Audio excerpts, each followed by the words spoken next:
Can I cast Fireball if I can't talk? No, that spell has a verbal component.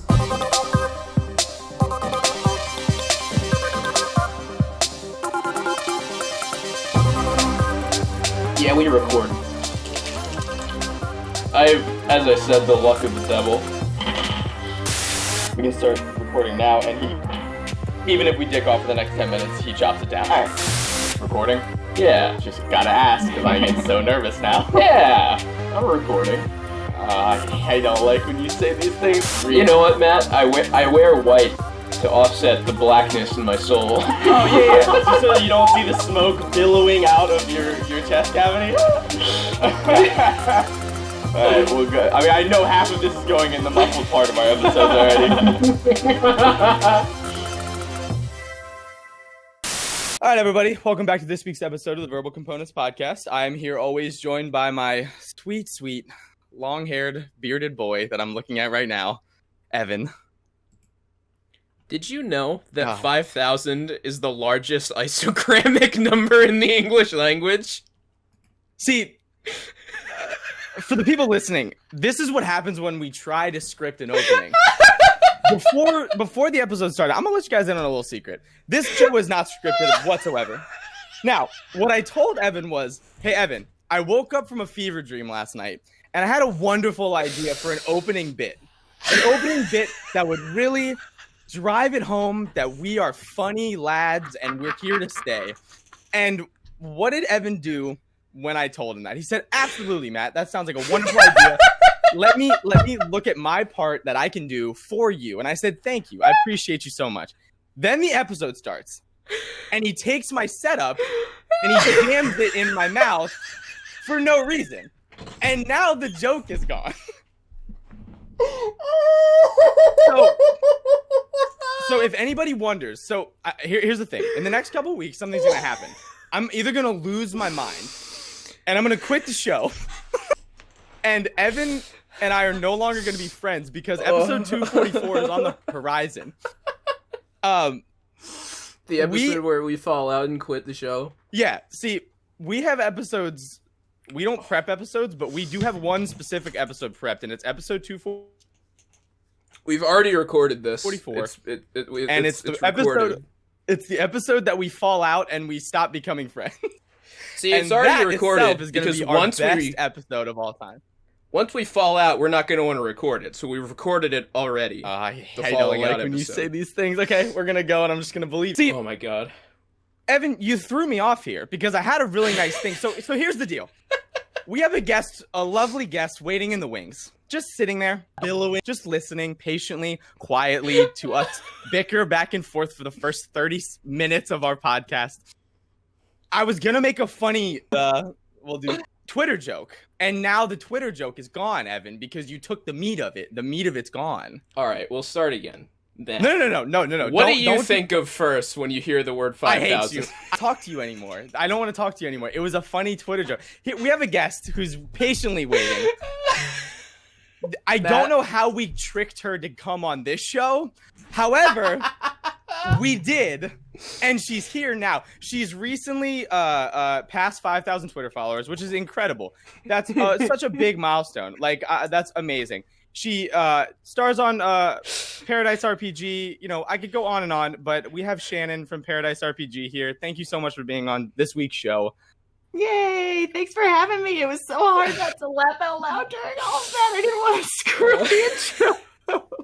Matt, I have to make the intro. I guess the intro. Matt, I have to apologize. Oh my god. Absolutely shitting all over your face. That's okay. Just hit me with it. That's fine. It's okay. The guest didn't want to ruin the show, but Evan, you can ruin the show. That's no okay, bud. problems whatsoever. For everyone listening that may have not listened to our show before, I love Evan. I would do anything to protect my sweet baby boy. However, that doesn't mean that sometimes I don't want to push him off a building. So Shannon, did he tell you that this is a D&D podcast? Is that how he got you on the show? I do believe the words D&D came up at some point in the conversation. However, your title, Verbal Components, kind of gave me a little bit of a hint. Yeah. Evan, I almost just ruined my whole setup right there. I almost got water all over that was my real setup. close. It was really close. Good thing I'm a professional. I'm a professional funny man. And I can See, the name Verbal Components is our secret ploy to steal fans from a fan base that we have nothing to do with. Neither of us have ever played Dungeons and Dragons. We have never even touched the game. I know that's a big fat lie. All the dice I have are from like Monopoly. See, this is like normal like D6s. I don't have any real dice. See, I've cheated you. I need to make a disclaimer here, because we might have new eyes on this show, because our guest is way bigger than we are. And I have no idea how Jordan Belfort, who's another con man. I'm looking for different con man names. I don't know how I conned my way into this interview. And people right now are thinking, are they actually just cherry picking followers from the D&D? No, we talk about Dungeons and Dragons. Yes. Yeah, all of our topics are from Dungeons and Dragons. We have 6 years of experience with Dungeons and Dragons. Evan, you just built a rogue. Yeah. You just built a rogue the other day. That was so much fun. I just built a rogue. I want to hear about that, by the way. She's a sweet. We'll murder you in a second. Lovely gal. And I built her with the help. Oh yeah, nobody like that. I built her with the help of our very talented guest, who also plays D&D a lot. See, I built my concurrent rogue on the episode that we were recording last week as we were recording it. We should not have been building the rogue. See, and Matt has stabbed this rogue since then in game. So what I'm learning is that we all have rogues. Or that I'm very bad at separating my IRL feelings towards Evan in the face of D&D. That also might be something we can talk. However, I think a lot of people make a lot of money listening to those things from me, and they're professionals. So I'm going to leave that through a professional aspect of my living. Evan, you got that face on. What do you want to say? Oh, well, I was just thinking, 5,000 is an isogrammatic word. Yes, which means every letter in the word 5,000 written in the English language is a different letter than the last. So is that actually what that means? It is the largest letter or word of that type. So in 12 letters. Stuff. Yeah, look at that. God. Lifelong I think I'm learners recording right the screens. I think I'm recording the other screen that our Discord is on. So if this gets into like a video version of this episode, they will see me go over to the Wikipedia page on the number 5,000. Well, see, now it has to be a video clip that we post on the Twitter. That's funny. That's way too funny. To post now. And, hey, I'm wearing my Teacher of All Things shirt. So yes. It works. Oh, yeah, you're a teacher, right? I am a teacher, yeah. We learned something today. Listen, I am smarter than I was when I woke up this morning. Now, that being said, that is not asking much. It's not asking a lot of you, Evan. But I am smarter than when I woke up 4 hours ago, because I'm a piece of shit that sleeps in way too long on his days off. Oh, no. See, any knowledge you obtain from me, though, will only, negatively impact you. You know how, ignorance is bliss? Yes. Being ignorant of the knowledge that I have to give you is probably better in the long run. You're so right. Okay, this is a D&D podcast. I promise. This is a D&D podcast. We'll get to the D&D stuff. Right. We gotta do D&D hat. Right. They go. We have a D&D. I have mine. It's sitting right over there. They're right here. That makes it a D&D podcast. Yes, we can talk about what the fuck we want now.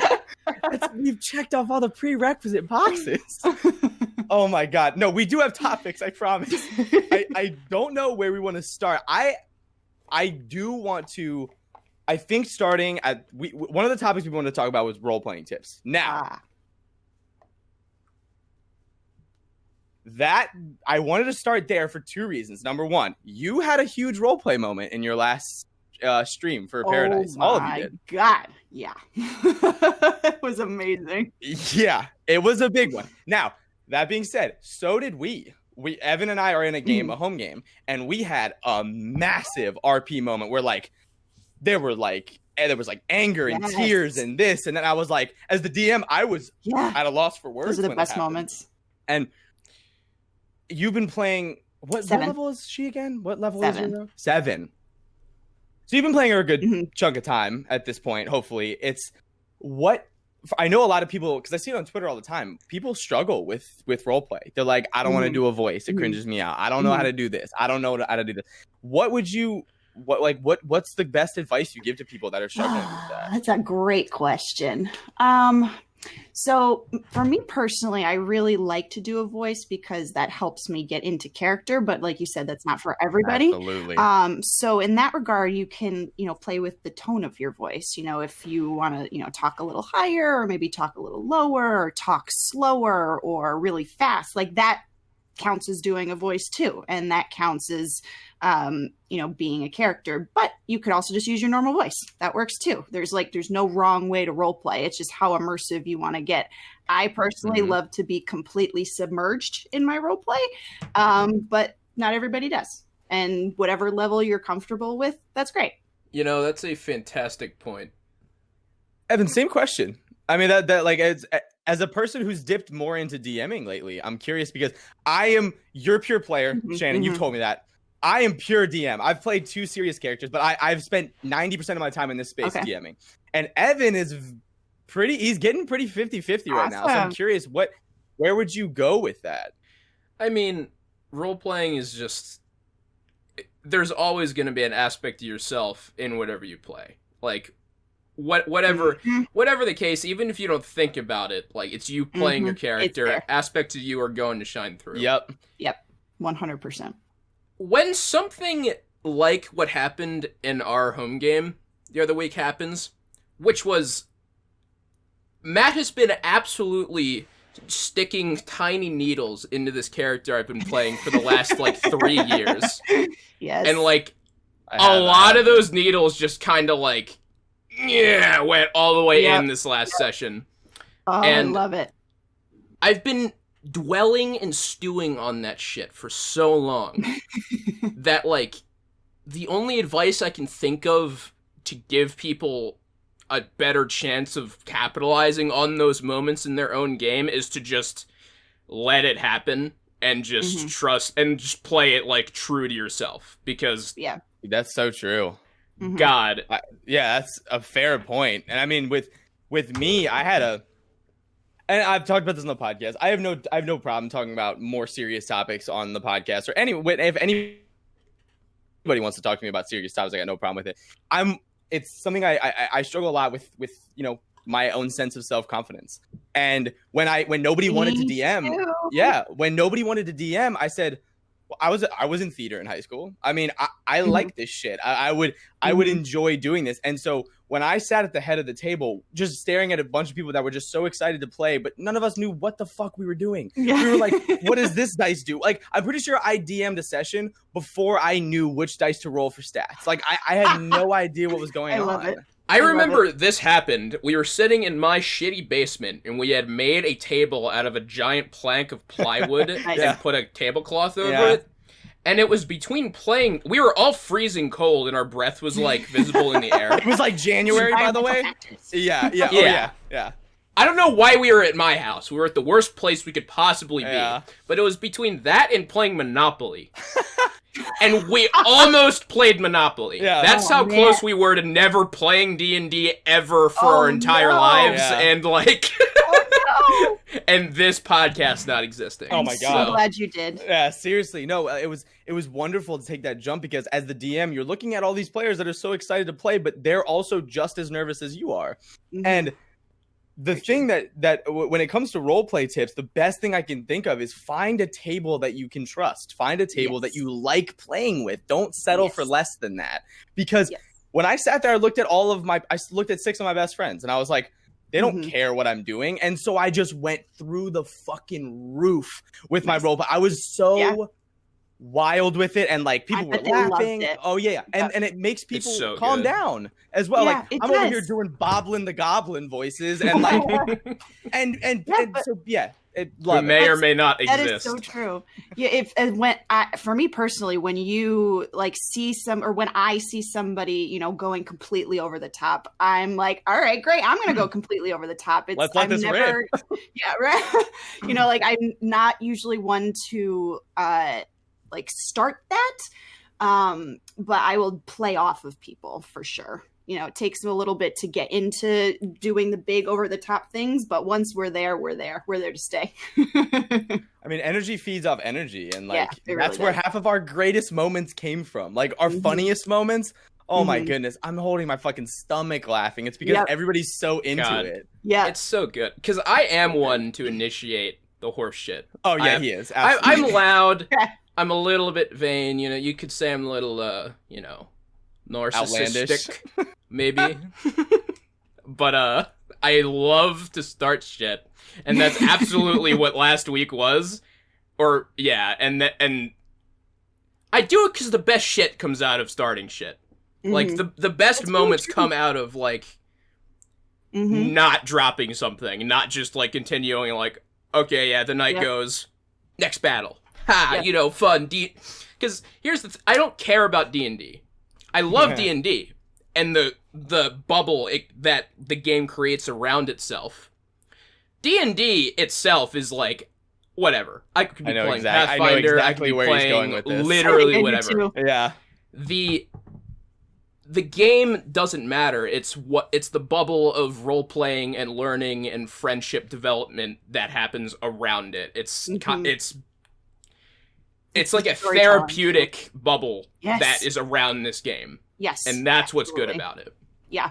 And going back to what you were saying, Matt, about having people you love at the table with you or people you know really well, like it's awesome. Like I'm very fortunate to have 2 games going with a lot of my close friends, and Sean is the DM for both of them. They're and so wonderful. It's They're so all so wonderful. So wonderful. And he spoils us rotten with his descriptions and the sound and the music, and I've cried many times in our home game, and pretty sure Scarlett's going to cry next episode on stream because of everything that happened last time. And it's just that kind of immersive role play and all those environmental factors are really, really helpful for me. And something else that I do, I write very extensive backstories. And Sean and I actually write a lot of them together. Like we wrote my first character's story together, and we wrote Scarlett's together. And we both really like to write. So we just, continue to build it out. And there's things that he knows that I don't know, which I love because like you said, Evan, you stick the needles in and then all at once they all go in. And it's just like this big emotional moment. Oh, it's nothing better. No, I literally, there isn't anything better. And you touched on something, Shannon, that I want to come back to because we are talking about new player tips today as well. Big new player tip. If you are going to write an extensive backstory, see when your DM's got time. Like DM them, text them, email. I don't know what relationship you have with your DM, but just say, hey, I would like to tag team this. Number one, it makes it less on you to have to write such a big, extensive backstory on your own. Number two, it takes the pressure off the DM because you're writing it, you're tag teaming it. So when things happen, it clicks in their mind. They're like, oh shit, I wrote that. Or like, oh shit, I helped them flush that out. I'm telling you, you will not regret it because the best part is the DM being able to take those untied strings that you have in your backstory and tie them off a year or two down the road, which is what happened with Evan's character. It's like, I remember this shit. Y'all might not, but I have a folder where all your guys' dirty secrets in it. See, there's a lot to be said about the therapeutic element of D&D because don't even get me started. Holy moly! I know Matt's written an ALML haha like thesis on it, but the best part about D&D is the fact that it lets see, like, you're watching movies and stuff, and like emotion and drama happens, and it's always trying to teach you about life and different experiences through other characters. Okay. D&D allows you to insert elements of yourself into a character so that part of yourself can learn in game. Yeah. Yes. That's what happened the other day, and Yeah. that's why it was great. And I mean, yeah. It's a Real safe life space character to, like, development. yeah, and it's a safe space where you can, you know, if there's something you're struggling with out of game, like you can work that into the story somehow. And even though it might not be the same situation, it might be the same kind of feelings that you're dealing with. And I found it very easy to have outside conversations or deal with something not D&D related because I've been able to rehearse it essentially outside of. Could not agree more. Absolutely. Yeah, it's wild, and that is another roleplay trick, and I've used it with all of my characters. Is put a part of yourself in there. Like, it doesn't have to be. I'm not Matt the Paladin. Like, I'm not putting my entire being as a character, but take parts of you that you like. Take parts of you that you don't like, and put them in the character. And then I think I touched on this last week too when we talked about character creation. It was like, if you have that sliver of yourself, you'll never have to fake the role play because it's always you. So authentic. Yeah, exactly. Yeah, and it's like if you put that sliver of yourself in there, it could just be one tiny aspect about yourself, just one. Build your character around that aspect. Role play complete. Because then it's you. Yeah, it's you, and it's a lot more genuine, like you said. And so something I do with all of my PCs, every single one of them is left-handed because I'm left-handed. And I really like to play confident and outspoken, rebellious, you know, loud kind of characters because that's not really who I mean, I guess I've kind of grown into that a little bit. Right. I will say that, like, but when I first got started on Twitter, when I first started playing D&D 2.5 years ago, I think it was, I was just like so quiet at the table. I just like would just sit there and like listen to everything happening, taking it all in. But now that I've interacted with people on Twitter and I've played the game so many times and told all these beautiful stories, my self-confidence has skyrocketed, and it's amazing. Like, I tell people this all the time. I have never felt this good about myself, especially, you know, and I have mental health things that I deal with, and it's D&D has helped me immensely with that. It's a coping mechanism. Through the fucking roof. Yeah, absolutely agree. And like I said, I like Evan said, I wrote my thesis on this, and it's something that I have just been because it's not like there's a version. I have researched. There's a version for people with, I believe it's autism. I could be wrong, but there is a version of like TTRPGs like D&D that is made specifically for people with learning disabilities. And I'm sitting there and I'm like, why the fuck hasn't someone made this for people with mental health problems? And I'm sitting there and I'm like, well, no one has, but like I'm kind of do now. It anyway. Yeah, I was like, but it's just the thing that happens. Yeah. And I could talk like literally for 8 hours about just that one subject, but it's so therapeutic when you just dive into the role play and you're yourself, or you're your best self, you know? Yep. And and like I said, man, Evan and I have had wonderful conversations, like one-on-one about this kind of stuff. And I mean, because I poke his character, I do, because he gave me juicy meat to poke. You know? And I'm also, you know, a lot of people. There are a few people that I play with that can't exactly handle that kind of poking and jabbing. Matt knows that I absolutely can. I'm comfortable with, you know, exploding at the table if I'm pushed. He knows that I can deal with it, and I will feel better for it and love it. That's another tip that I would give to new players is, you know, establish a relationship with your DM and constantly talk to your DM. Like Sean and I talk almost every day about either something with Scarlet or something with my home character, or if I need help building a character for another game, like he's always down to do that. And we've played a bunch of games together on other streams, and it's been, we always know each other, which is a lot of fun. I really love going into a game knowing somebody, and at any table that Sean and I are at, we always know each other. So it's a lot of fun to come up with those kinds of stories and come up with different characters. And that's all through, relationship building. And Sean and I have known each other since high school. He was a best man at my wedding, and so we've known each other for years. But that would be a tip for new players, is definitely get to know your DM and establish a relationship with them, because it just makes the role play and the story that much more authentic. I couldn't agree more. And don't settle. Come on, y'all. It's 2020. We're not having the best year so far. It was supposed to be the year of the double crit. Remember that back in January? Oh yeah, I remember. Everybody was like, "It's a double crit." Yeah, it's a double, not ones. No, this is year 11. I'm not having it anymore. I was just gonna say that. This is the year of hindsight. Is 2020? But no, don't settle. Do not settle. Stop it. If people are listening right now and they're like, well, I don't have a group of friends that wants to do it. I don't have this. I don't have that. Well, there's so much space for you to explore, but with exploration comes great responsibility. Risk. Well, yeah, that too. Not to get Yoda on you, but no, exploration comes risk. You're going to find yourself at a table that you fucking hate. Yep. Okay. That table's not for you.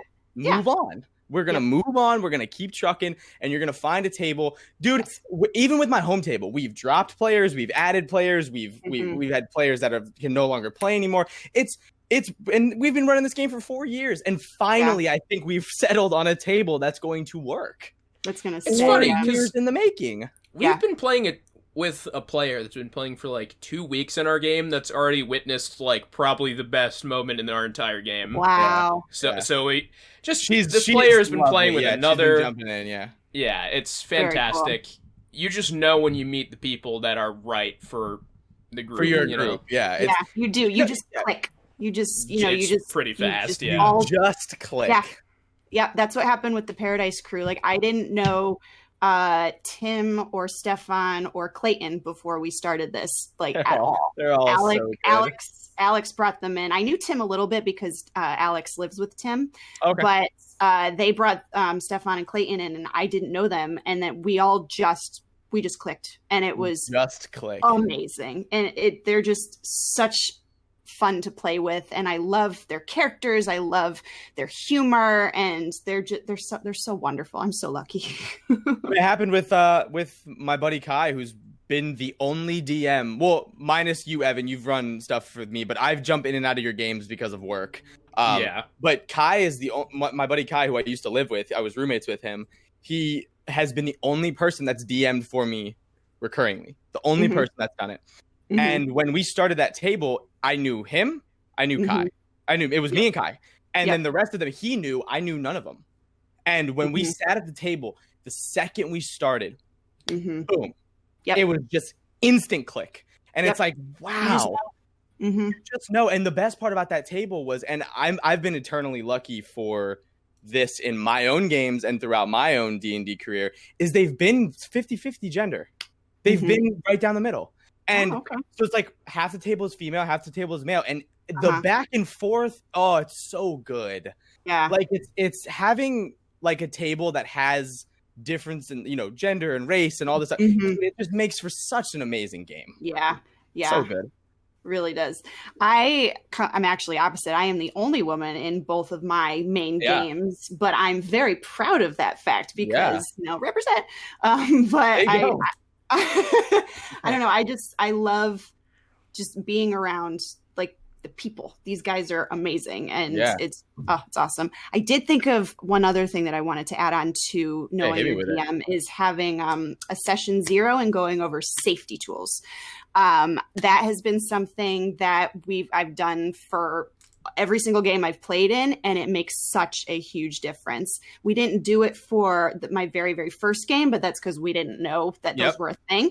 And now that we do, we, role play a little bit to get into our characters, but we also go over those topics that are hard nosed, like things you do not want to hear about in game, things that could trigger you or could, just be really uncomfortable for you. The DM gets all of that information, and then it's shared with the group just so everybody's on the same page, because it's so, so, so important that everybody feels safe at the table because that makes for the most fun.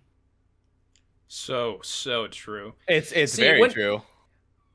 Especially, so I think it's easy when you start with like a game that's comprised of your friends. You're right. Like your close Yeah, friends. that's very because true. you know the limits already. Yeah, you know it's the already limits, and generally as friends, you like to challenge each other. And Mhm. like, you know, you might be more comfortable with pushing those boundaries if it's applicable or right, you know.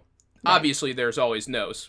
But when you add new people, like we have new people in our game Mhm. now, in our home Mhm. game. Being mindful of that and talking to them and Right. making, you know, closer bonds with that, just make the effort to figure There out it is. what's cool. There it is. Make the effort. Yeah, Just making the every effort. day in every Yep. way, make the effort to be a little bit more, Mm-hmm. you know, Yeah, empathetic. It's just like teaching. If you put in the effort at the very beginning of the relationship, the rest of your school year is going to be a breeze. You have to put in Fine. that time. Yeah. Otherwise, you know, your classroom's going to be a hot mess. And I think about my first year of teaching when I didn't do that. And now I'm going into my 6th year, and I spent at least the first month doing relationship building and social skills and all of that, you know, how to be a good friend and a good person. And it makes such a huge difference. And I think that translates here as well.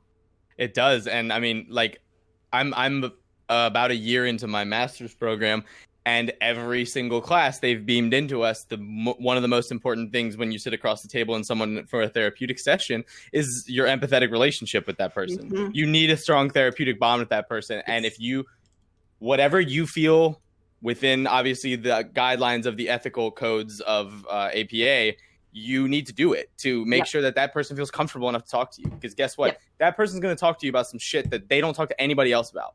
Mm-hmm. And I see it every day with my guys. I work in addictions. I work in residential addictions, which means I live with these guys for 4 days out of my week. You got to make that effort, because if you don't make that effort, and it's the same thing. Again, we talked about the crossovers between teaching and therapy and D&D. All these things have a bunch of different crossovers. They're all interrelated. And that's what it comes down to. If you are at a table where they feel you're not putting in effort, it's going to hurt it. It's going to hurt. It's gonna show sure gonna show. And that's okay if like you're not into it, you know? Like, find a table exactly. Find the table that fits your style, I guess is the best way to put that. I know people that just like to beat shit up. Yeah, that's fine with me. I don't like. Great. Go for it. Yeah, there's tables that are more combat heavy. There's tables that are more RP heavy, and you just have to find what works for you. And I also, something that I've learned in my teaching career, going all these various professional developments, is seeking to understand. So if there is a problem, it's trying very hard not to get defensive, but trying to understand where the other person is coming from. And so if we put that in D&D terms, if somebody's doing something at the table that you're not comfortable with, it's having a hard conversation with them. You know, it's going to them and saying, and choosing your words and your language very carefully, because the way you communicate something, it can be taken so many different ways. And it's just, I don't know where I'm going with this. Just making sure that you are thinking about the other person, but also making sure that you are heard as well, making sure that your feelings are clear. Absolutely. That makes sense. No, I don't know if that's related at all. No, it absolutely did, man. Like it's like I said, it's about finding something that works for you while having people around you that also work with you. Thankfully, this is a big ass space. You got a lot to pick from. Yeah. Having those hard conversations, like we've had times in our group's past where it's like there's stuff that is absolutely needed to be said, and people feel like it doesn't deserve to be brought up. It has, it doesn't need to be said, or like it's not worth it, or whatever. It's always worth the chance of just like being an adult, like trying to, you know, just get things out in the open so they don't like fester and grow out of sight. Like, God. And I don't know how many times I need to be taught that lesson before the human brain understands it. We need to be taught it quite a lot. It takes a while. It takes a while. And it's also remembering, like, if somebody is having a hard time accepting what you're saying, there's something going on with them. There's something, that's, you have to understand where they're coming from. Maybe they're having a bad day, or there's an event that is really weighing on their mind, or you don't know their full story. And that's something that I've been trying to keep in mind for, more intentionally, because that's something else I learned with teaching is there's always a reason for a kid's behavior. Right. They're acting out, they're throwing things, they're screaming, crying. Why? There's a reason for it. So just being compassionate, having empathy, and understanding where the other person is coming from can make a huge difference. And a little bit of a sort of a thing that I will say is, just like every community, there's a shitty part of this community. Yes. No one's going to sit here and act like it isn't. There is absolutely a chunk of this community that makes my skin boil. Now, don't let that 20% of the community overshadow the 80% that will accept you with open arms and work with you if you're having a hard time at the table. So, if you find yourself at one of those 20% tables, it's like, okay, well, now it's time to move on. Yep. You're going to find an 80%. Thanks for the chance. Right. You're going to find an 80% table as a person who likes to gamble. I for fun, for chance, but that is percentages you got to take at that point. It's 80-20. If you find yourself at a shit table, realize it's just a shit table. Find yourself at a shit doctor's office, find yourself at a shit lawyer's office, a shit grocery store, anywhere you go, you can find shit. You don't go there again. You just don't go there again. And try not to put that on yourself. Yeah. That's something that I do a lot, or I did it a lot more before I started getting treatment for anxiety. It was just like, what did I do wrong to make this happen? How can I, or, just trying to, I took everything very, very personally, and I still do, but it's not as, there's voices in my head now that combat that kind of thinking. And that took, years of therapy, and I'm very grateful for it. But that's another piece of advice I would give. It's if you find yourself in a situation that you don't like, and just don't blame yourself, I guess. Don't is what I'm saying. Yeah. That's such good advice. And as someone, I think a lot of people need to hear what I'm about to say, because I have, my sister is like this. She has anxiety. I have my best friend deals with that a lot. A lot of people who can't understand what anxiety is and what people go through, it's because you just can't. You don't have the brain for it. Yep. My brain does not produce anxiety in that way. We have had so many conversations about this, Evan and I, and they've been the most wonderful conversations I've ever had about mental health, I believe. So it's not, so you'll see people acting in a certain way. And it'll be like, what are you doing? That doesn't make any sense. It's like, just, there's nothing wrong with the situation. Why are you... Right. It's not logical to us either. Exactly. Yep. You cannot understand on a real level what's going on. You can only be empathetic. You can only try to... Exactly. I don't know exactly... Seek to hear. Just seek to listen. Nobody knows how to listen listen anymore. To understand. Yeah. I have had to take plenty of courses on just listening. I've had to listen to podcasts and write full-fledged papers on it. You would not believe how much shit you miss when you are not listening to a person. Yeah. See, you could listen, or you could do what I did at my table, which was grab a squirt bottle and fill it with water. And anytime Evan dicked off at the table, I squirted him with water.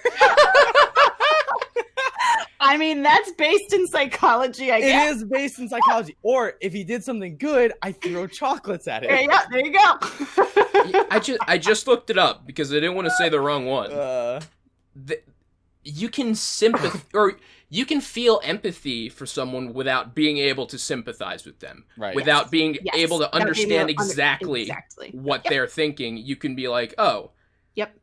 They've explained to me what is happening, what they're feeling. I can help them in this way now, possibly. Just make them feel better. Yeah, that is something that my husband and I deal with a lot because he doesn't have anxiety. He has a normal level of anxiety over, normal things. Right. But mine Yeah. is way over the top. And when I first found out that I had anxiety, I was going like just panic attacks every single day and just over the top crying. And it was just like, he couldn't understand why. And I don't either. It's something happening. I don't have the words. I don't have the words. Exactly. Yep. I don't have the words to describe it. So over the years, we've talked about, what's the word I want? Methods or strategies. That's what I want. Strategies to do when I start getting like that. He'll ask, okay, what can I do to help? Or do you need space? Or can I wrap you in this blanket? Can I bring you a snack? Coming up with those strategies to help combat a panic attack or a depressive episode. I have those too. Those are not fun. Those are the worst. Oh, those are not fun. There's only been one day in my whole life where I could not get out of bed, and it was the scariest day of my life. Yep. Oh, it was and the bad part is nobody wants to talk about this kind of stuff. Yeah, normalize it. We have to normalize it. I turned it off for the podcast because I forgot to do it when Ben was on. Sorry, Ben, if you're listening.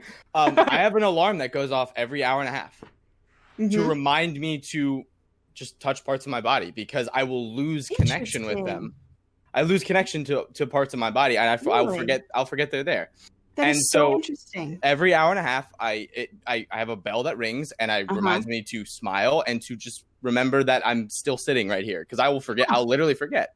And that's a great strategy. That's the stuff, and it has to be constant. Has to be constant. Whether it's something that you're stressing out about, like meeting new friends or starting D&D or new job or anything that causes you stress or anxiety. Whether it's walking down the stairs. I mean, that's the stuff you got to remind yourself is that my feet are flat on the ground and I'm still here no matter what. And chunking it to baby steps. If it's hard to get out of bed or if it's hard to go down the stairs, like put your feet on the floor while sitting on the bed or take one step down the stairs. You don't have to conquer depression in one go, and it's just not possible. That's the thing about everything. Trying to turn your life into like a Herculean task. Yeah. Like that's just never the way, and that's just the way you're gonna get depressed about the things you can't do.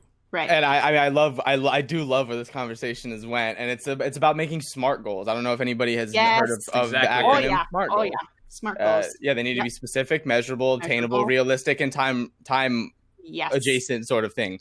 And I say that to my guys all the time, and they'll roll their eyes because they've had every book thrown at them at all times, and I always check them on it. I'm like, don't fucking roll your eyes at me. Like, this is real. Like, just because you've heard it a billion times, you guys need to start implementing this in your life. Yeah. And it's the stupid acronyms. It's the dumb, meaningless. I do air quotes. Everyone can see me except for the people listening at home. Tasks that you do every day, and I promise you, you'll find the right group of people to play with. You'll find the people. There you go. You'll find the people that reciprocate the same energy that you do, and you'll find that a lot of people deal with the same things that you do, and it's so like it's not funny, but it's like the situation is funny. It's like a lot of people who have anxiety and depression, like it's such an isolating kind of mental illness, but so many people have it. Yeah. And so many people understand, and understand what it's like. And I cannot tell you how refreshing it is to talk to somebody who understands my mindset, and they have words that I don't have, and I learn from them. And, I'm discovering things about ADHD that I never knew before, like that whole rejection sensitivity. Yeah. It's kind of wild, isn't it? Oh my God. I didn't know that was a thing. And the object permanence, it's just, that is such a thing. And I see it. And now that I understand it, it's like, wow. And when you see it and you understand it, you can work with that. And Evan's shown me what it's like to have someone that will actually sit and just listen, that doesn't understand, that doesn't, they don't know what the fuck I'm talking about. He's like, what are you talking about? But he doesn't say that. Yeah. So this is only really a realization I've come to in the last year, maybe two, where my entire high school life and going into my 20s, every single almost all of my friends have some kind of mental issue. If it's either, you know, depression or anxiety or ADD or anything that could happen. Probably one of my friends has it. And so I didn't realize I was being like a problem in a lot of ways because I just didn't understand. And because I thought like, well, they're my friends. I like them more than anyone. Right. This is just how normal people act. I act weird. I'm the weird one. Where that might not be the case. I just don't understand how a lot of people think. I don't have... Our brains just work a little differently. And, you know, you have to... Understand. Yeah, you just have to sit there, understand, and try and... educate yourself. Yeah, if you exactly. don't have those mindsets, educate yourself. And just this goes for will tell you everything. Yeah, that too. And you know, you can Google things, and you can read, or you can ask people who deal with this. Like, is this your experience? What can I do to help you? What would be helpful in this situation? You know, again, all goes back to being an educator, but like, you know, educating yourself and finding resources to help you and the people around you, I think, is very important. I literally could not agree more. It's such a lovely conversation. I love this stuff. For anxiety, good. If you know someone with anxiety and you don't have anxiety all the time, think of the most anxious, like sweating, like moment of your entire life, like, oh god, and think about like having that effect produced in your brain when you like want to like call in a pizza. Yeah, when you like put on a shirt. Or like, you know, put your socks on in the morning. Exactly. That's a perfect analogy right there. I mean, thinking like that is what got me to understand how my sister felt, how I guess Matt felt. Anyone with anxiety disorder is like, that's it. I mean, that's just how they feel. And when I'm sitting there like, what are you, like, stupid? Like, bro, like, come on. Like, no, it's not stupidity. It's not being illogical. It's just the fact that their brain produces that effect for no fucking reason. Right. And they have to deal with that. It's wild, man. Find someone that you care about, and you know, let them talk to you about it. Just give them an ear to bend, you know. And you know, without judgment. Just actively listen to them. That means whatever bullshit's going on at work, that's not in your brain anymore. Your kids are pissing you off, that's gone. Like, your partner's pissing you off, that's gone out of your brain because someone's in front of you talking to you about something that's important. And that's what's important, is to listen to that and not think about the things that you have going on. And not make the conversation about yourself. Nope, don't do that. I do that all the time. Hard line. Because I think, you know, it'll make them feel better if I can tell them something that, like, I relate to, or like, this happened to me. But like, sometimes that's helpful. And I sometimes have to tone down. Yeah. So I might be doing it right now just by saying it like this, but you know, the like, I hear something like that and I'm like, how can I help them by relating this circumstance to something that I feel, and how could I teach them new insight? That's how that process in the brain works, and it's like, that's not always what anyone wants, ever. A proper amount of self-disclosure. Because sometimes it helps. Sometimes it really does help. But then again, you gotta read the room. You gotta roll high on your insight check. You gotta read the room. You're the connection to D&D. Yes, I do this shit for a living. I love it. I'm a pure host, baby. Let's go. No, it's you have to roll the natural. I mean, I would be remiss. I can't let this conversation end until I ask you, because you're wearing the hat, about Critical Role. Everybody in this call right now are critters, which is a badge we will wear. Yes, that we will wear proudly. Yes. I just bought love it. Oh yeah, he bought the I bought the scroll. Well, I don't. It's downstairs, but I brought. It's such a good box. Yeah, it's the best. I'm going to show you right now. I have the box that the little keychain came in. Dude, I also bought that. This box was in the other box. I love it. I know. My hat's buried somewhere behind me on the clean clothes. I love everything about Critical Role. Skip to 57 minutes to evade Critical Role spoilers. Now, Yeah. I'm gonna ask you a hard question because I gotta ask the All right. strapping, difficult questions. I'm ready. Hit me. If you had to pick a favorite Oh boy. from 1 and 2, who would it be? All right. Well, so, all right. The truth time. I am not caught up on season 1. Okay. But I've watched a fair bit of it, and I know I've read stories. There's Yeah. things that have been spoiled just because it's been out for so long. That's pretty much me as well. Yeah. And I'm gonna cheat on season 1 because they're together. I love Vax and Vex. I love the twins. I just love their story. I love Laura and Liam. And Scarlet was actually inspired by Vax. Like, a lot of his personality is her personality.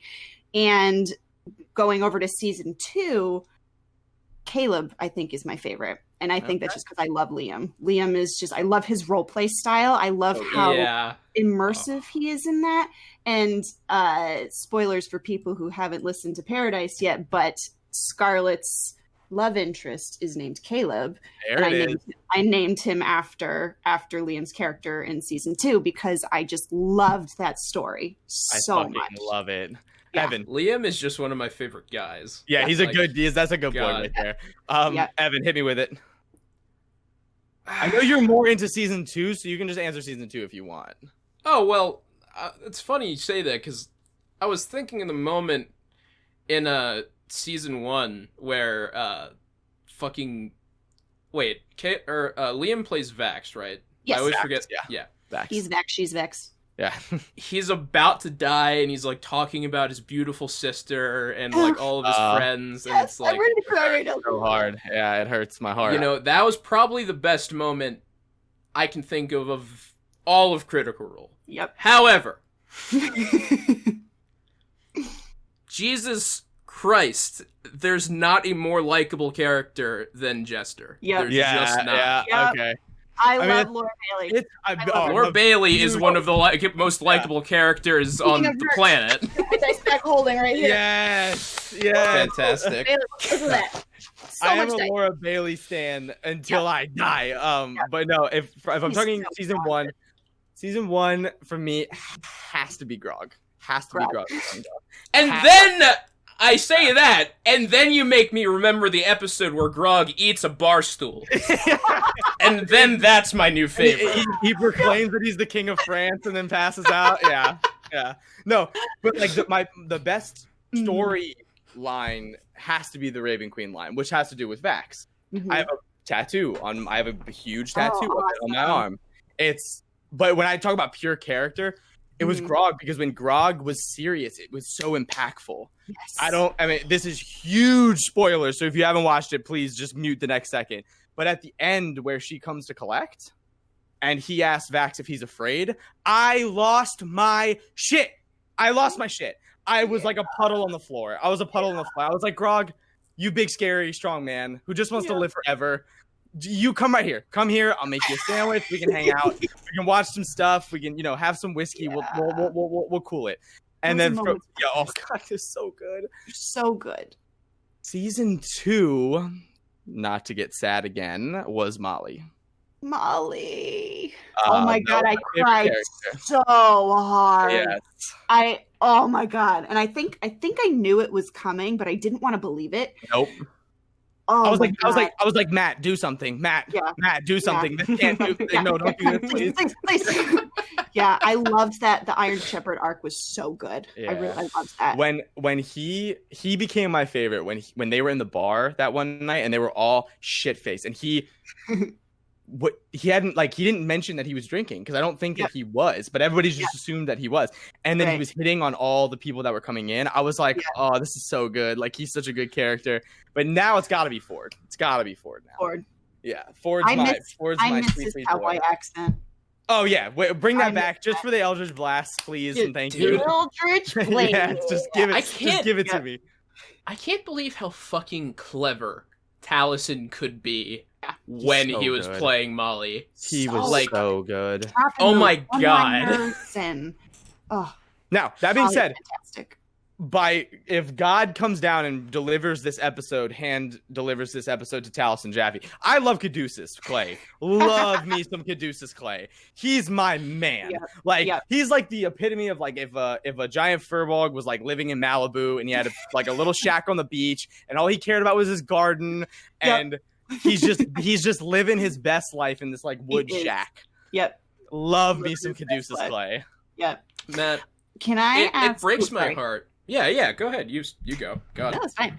I'm gonna ask a similar question. Who's your favorite NPC? Season 1? I already got it. From season 1. Yeah, it's fucking Gilmore for sure. Gilmore. Gilmore is my man. Like I have never to see somebody walk in and just control a room like that. I was like, oh, that's my man right there. Love him. Yes, he's like, I'm Gilmore. Fuck you, and that's all he was. Oh, we need that other shirt. I'm Gilmore. Fuck you. Yeah, seriously, Matt, hit me up. You can have rights to it, but just like let me know. I really love dark, edgy characters. Surprise, surprise. So I was a big fan of the Briarwoods from season 1. Big fan of Briarwoods. Oh, that storyline, Percy's storyline. Big fan. Season 2. Oh, I have several. I think Avantika is my top. Oh, rest in peace. Yeah, I know. They did her dirty. Yeah, they did. But recently, Isharnai has become one of my favorite NPCs. That, for those of you, that's more recent, so I don't want to spoil anything for that, but holy crap, that was a stellar performance. My season 2 is going to make you all mad at me. It's Oban. Oh, really? What? Because I believe that. There was Jesus Christ. there was so. Do you remember when? Again, spoilers. I'm sorry, but like, do you remember when Yasha got snapped back into his control? Yeah. And Matt described all the moments that happened between them, and they were all very like nice and like. He was like, you finally remember the guy who pulled you from hell and saved you, and you know, sure they did horrible things together, but. I don't know. To me, it's a very nice moral quandary that you find yourself in. Now, is he using her to advance his own plot? Absolutely. Yeah. But did he give her the relief that she was so desperately looking for? He also did that. Yeah. And I was just sitting there and I'm like, I hate him. I hate you so much. Like, give me my sweet girl back. I want to kill you. Yeah. But at the same time, I'm just like, damn, you are the shit. Like, I really like the way that Matt wrote him. Yeah. That was very, Wow, what polar opposites? I know. It's gotta be Yasha. Favorite NPC is Yasha. That's really good. Oh no. That's so clever. That was really good. All right, I gotta. You get one. Good you know boy. what? It's boring. It's a boring answer, not a boring character. It's always gonna be fucking Gilmore, obviously. Gotta be Gilmore. He's just the best one. Gotta be Gilmore. He's just the best character. I love him. Yeah, that's all. I needed to get my joke in because I didn't have an actually interesting answer. It's a fantastic. Oh my goodness. What a wonderful conversation. That was amazing. So I feel so refreshed. Yeah, that was just okay. An hour's gone by. Cool. Didn't even realize that. Oh my god, it's shit. So Evan, good luck. I'm just fucking with you. But please tell the people where they can find you. Tell them what you do. You know, the floor is yours. Go for it. Yeah, thanks. Well, first of all, thank you two for having me on. This was so much fun. I love the conversation. I love what you guys do. You're so much fun to chat with. Everybody make sure you listen to their other episodes. So my name is Shannon. You can find me on Twitter at sroby25. That's my Instagram handle as well if you'd like to follow me there. I am a cast member and the community manager of Paradise RPG. We have our schedule is the Tim and Shannon Power Hour on Sundays at 7 p.m. Eastern, where Tim and I talk to each other about Paradise stuff. We reflect on the episode and where we think the session's going. And we also talk to some awesome members of the D&D community. Mondays is our flagship show, Advantage in Paradise, at 7 p.m. Eastern. And if you haven't had a chance to dive in yet, the last 2 episodes would be a great place to start because we just started a new story arc, and holy shit, a lot has happened, and I cannot wait for Monday. And then Wednesdays, that day might change, but right now it's Wednesdays at 8:30 p.m. Eastern. Sean has his Relaxing in Paradise stream where we've been, making the joke that it's the DM gets away from his players, but haha, we all hang out and chat anyway. So he talks about his hand-drawn maps, which are gorgeous. He talks about his lore, his world. He has recently built some terrain on there. He's so creative and talented. Check out that stream when he's on. You can find Paradise on Twitch, Twitter, YouTube, podcast locations, Discord. I'm sure I'll send the Linktree link out with everything at some point. I'm all over the place. So this was so awesome, guys. Thank you so much. I really appreciate it. Thank you. This was a wonderful conversation. God, we before the podcast started, Matt was like trying to tell me about his like actually genuinely funny like opening that I ruined, and he's like, "All right, what are you gonna say when I say the 5,000 joke?" And I was like, I'm gonna say I think about the 5,000 hairs on my ass, and he was like, "Now wait, now wait a second." This is like an actually nice person that doesn't know what this podcast is really. You can't say that. And I was like, No. What I said I said dick size. Haha. And he's like, no. You can't say that.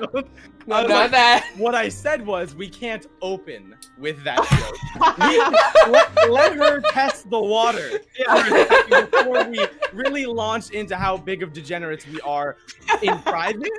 But what I will say is thank you so much for coming on. This is such a lovely conversation. This is amazing. Absolutely. You can find all of our stuff if you guys just randomly found the podcast on all the sites that we're on. You can find us at Podcast VC on Twitter. We're trying to expand to other platforms, but this episode probably will be on YouTube this week. Oh, so okay, awesome. We will tweet that out as well. So if you follow the Twitter, you'll get to our YouTube stuff as well.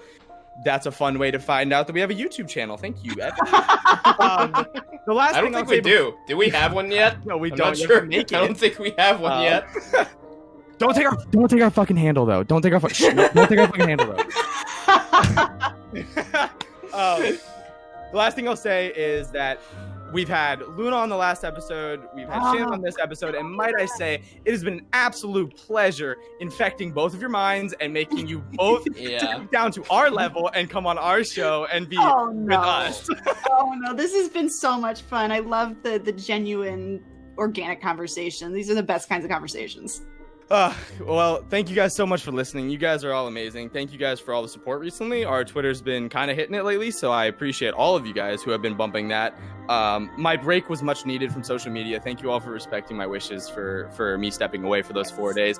All of you guys sent me incredibly positive messages, and when I checked them on Monday, I was in a puddle of my own tears. Just kidding. It was very nice, though, to hear. I really appreciate all of you for doing that. I'm good. Everything's fine. But please, remember, it's still quarantine. Please stay in your fucking houses. Don't go outside. Don't spread this fucking virus around. Please wash your hands like I say every week. And we love you guys very much. And we'll see you guys next week. Bye-bye. Oh, what an episode. Ooh, what an episode, everybody. That was awesome. And scene. Okay. Scene. Oh, goodness gracious. Hey, Evan, that's a long time. And none of that is cuttable.